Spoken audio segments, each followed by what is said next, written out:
माणगाव येथील काळ नदीवरील नव्या पुलाला पहिल्याच पावसात खड्डे. 10 दिवसापूर्वीच पुलावरून झाली होती वाहतूक सुरू.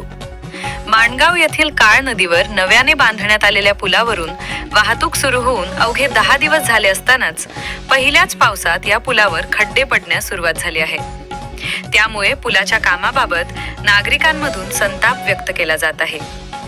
पुलाच्या संरक्षित कठड्यांचे काम अर्धवट अवस्थेत असताना वाहतूक सुरू केली आल्याने अपघात होण्याची शक्यता निर्माण झाली आहे.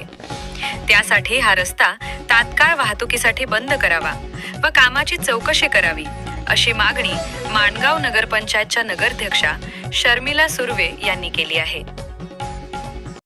माणगाव येथील काळ नदीवर जो नॅशनल हायवेवाल्यांनी पूल बांधलेला आहे, तर आता नुकताच 2 दिवस झाले पाऊस सुरू झाला, तर लगेचच नवीन कामाचंही तिथे काम व्यवस्थित न झाल्यामुळे खड्डा पडलेला आहे. नंतर सुरक्षित भिंती ज्या आहेत त्या भिंती त्यांनी अर्धवट ठेवलेल्या आहेत.